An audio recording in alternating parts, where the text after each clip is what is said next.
That's How is that? that'll wake you up. I bet you. Right? Me and Adam did an experience yesterday on. It was Face Your Fears. I'm sure you've done it. Oh yeah.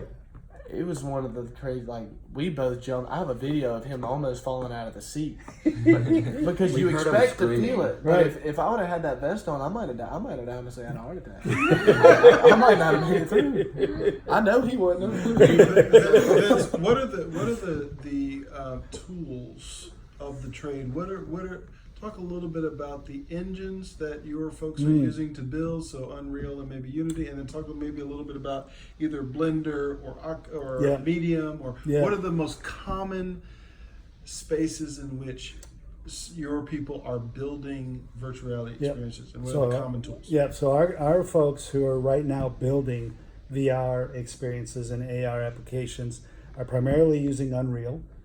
We used to do Unity. We were a Unity shop.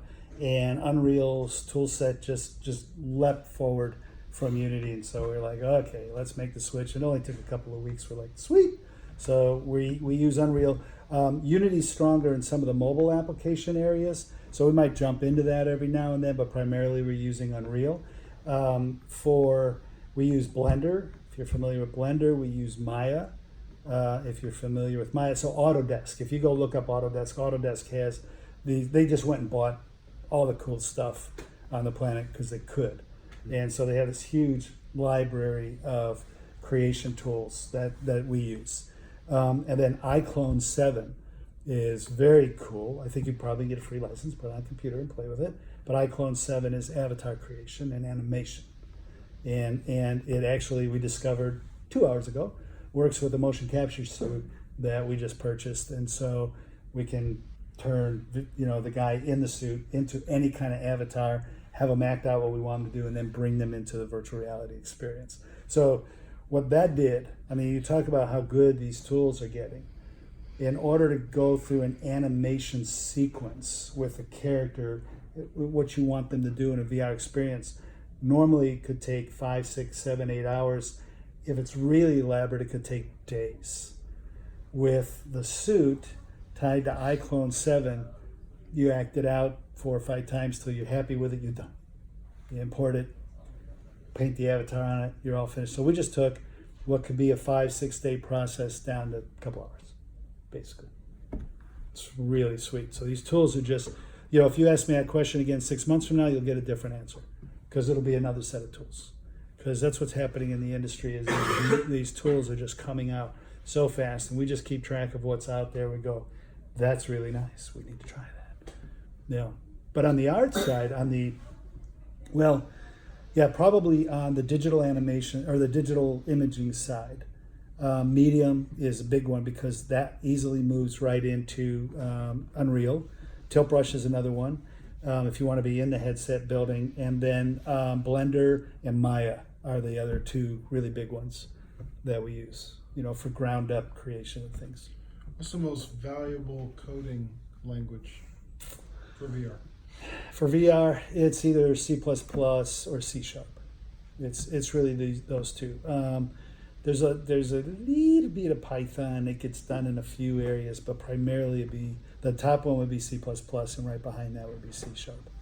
So, do you think if you want a career in virtual reality, you would have to know that stuff, the code? None of the only people that know coding in our shop are Josiah and Vinny. Nobody else does. Do you know coding? I was a coder for 18 years, but I couldn't do it right now if you paid me big money. Unless you put me on an IBM AS400 with RPG3, I'd probably come right back to me. But that's it. Yeah, So that's cool then. I see. That's what I think, like, my parents and older people don't understand is, like, they think that virtual reality and all this stuff, you have to, be a guy from Harvard that, and I keep telling my parents this too. It's like, you don't have to, like, you don't even have to know coding. Like they think that it's all that, coding, and you have to be a genius and all this stuff. But like, genius helps. Genius helps. Genius helps in a lot. I think you have to be a guy from Brown that's really handsome. What do you think the most? Okay, so what do you think? Since we're on this, like, starting to going up on this curve, from like the entrepreneurship side or like getting a job wise, what do you think the best age group is to be the most advanced when we hit the peak of the curve? Like, like for what do you think? Who's best position? Who's best positioned right now? Would it be us? Would it be people about to graduate college? Would it be the people in? Oh yeah, especially 8th grade? given how much more's got to be done. I mean, we're putting VR academies in high schools, and we want freshmen starting so that because they'll be stars when they pop out.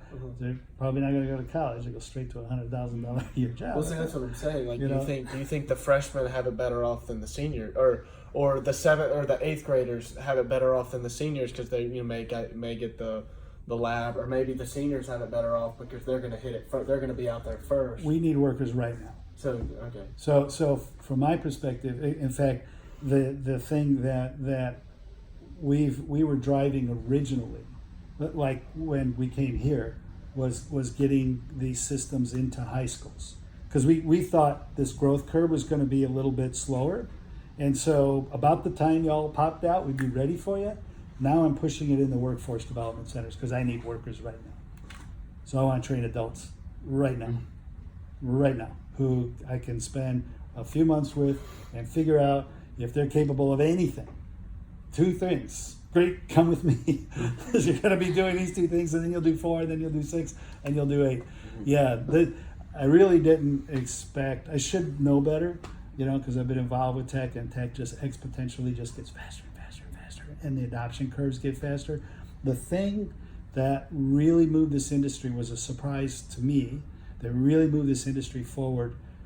Almost the moment it arrived is the Oculus Go, because now you can put the Go every place. I mean, it costs less than an iPad, right? And you can create effective enough, right?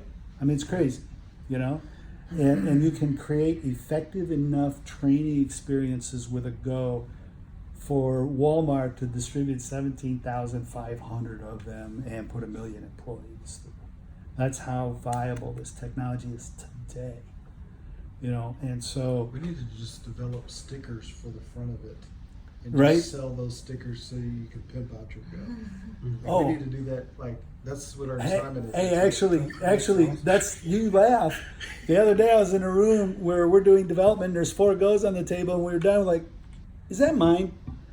Which one's mine? And we're like, man, we need stickers for these things. So, hey, we need to. That's what we're Yeah, going to man. do. That's going to be. There's some in the SCAD book. That's what, There are the stickers in the SCAD book. we're Yeah. going to build stickers, guys. yeah. And sell them. Starting Go nicely. customized to go website customized. Get it Get in this red, artist pink, over here blue. just pimping Yeah. out the deer stand Go. That's Hey, the man, pickup truck Go. there's an opportunity The Rebel right Go. now today.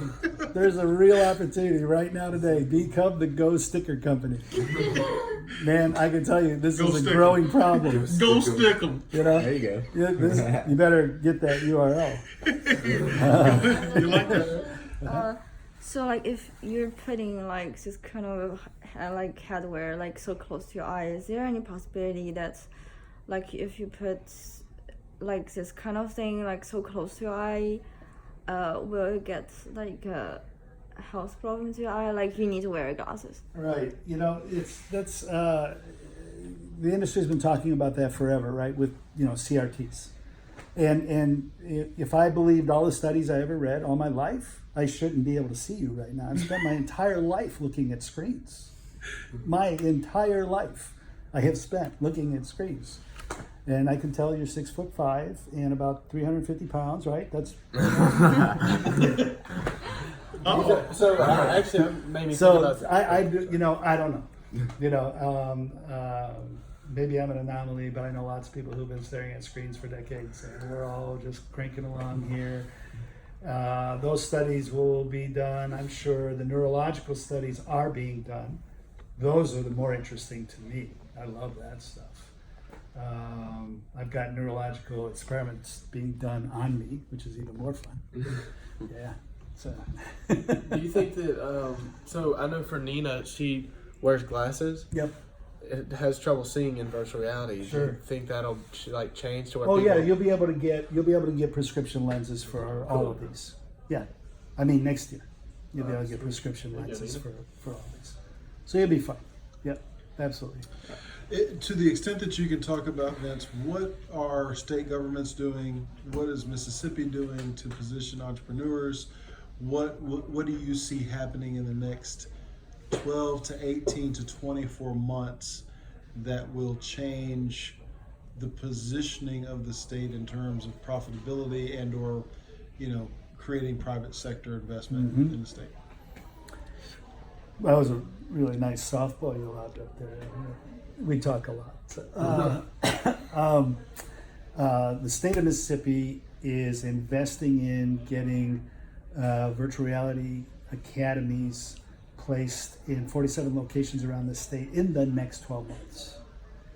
So they are buying into the notion of creating a virtual reality, augmented reality workforce. They're the only state in the country doing this.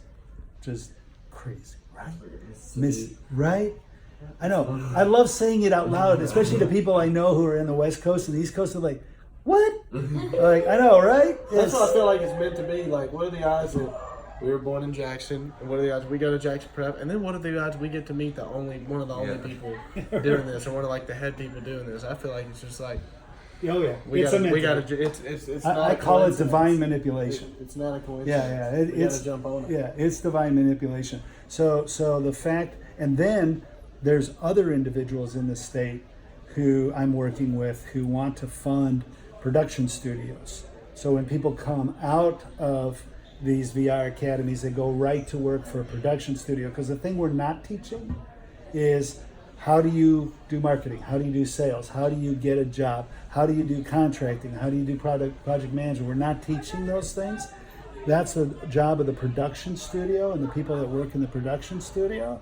So what we want to do is have this entire ecosystem where we train folks how to do this stuff, and then they go right to work in Mississippi, doing work around the planet, right? Because the production studio is kind of the front, if you will, to the rest. Hey, big guy.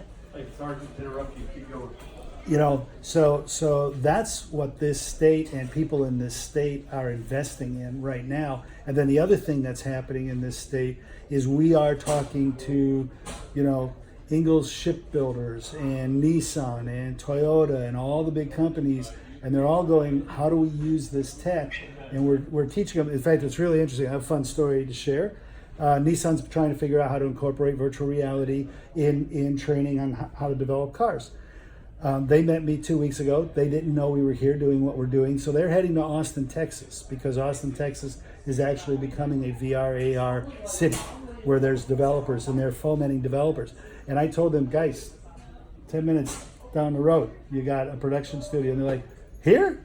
There's no way. I'm like, oh yeah, right here. And so we set up our stuff in their plant today, and they were putting on the Magic Leap, the augmented reality glasses, because they want to use them on the line, right? And then use VR for training. And they were like, here in Jackson, really? Like, you don't have to go to Austin, Texas. So what we want to do is get the word out to all the big industry in this state and let them know they don't have to go to Austin, they don't have to go to San Diego, they don't have to go to New York, they can come to Jackson. Because everything will be right here. Guys, join me in giving Vince a big round of applause. Thank you. When's the last class that you stayed 10 minutes and didn't even realize the class was over and school was out? And Vince, you were amazing today. You got, My pleasure. Some of us even got business cards. But you guys, we cannot, we do not, especially in front of our COO, we're not going to say don't go to college in the college counseling office. But you guys learned a lot about you're right. But you learned, I didn't realize she was there. right. You guys learned a lot about what the potential careers are, what the incredible opportunities are, and it's an exciting time for you to be at Jackson Prep.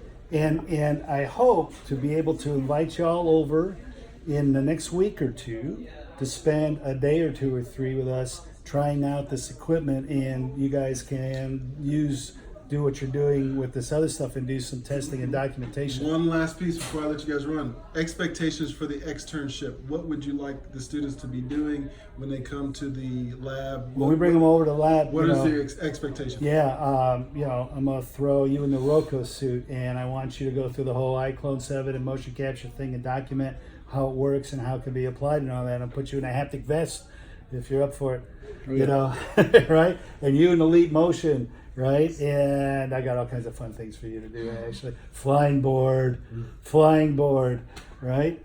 Yeah, because we need to know how this stuff operates, how it applies, you know, and really blow out the Imagineering thing. Piece of this is what can we do with this equipment? And then document all of it too, because people are looking into this stuff. I mean, we're looking for documentation on this stuff and it doesn't exist. So you guys can end up being the documenters for the country. Who knows? That'll be great. Thank you so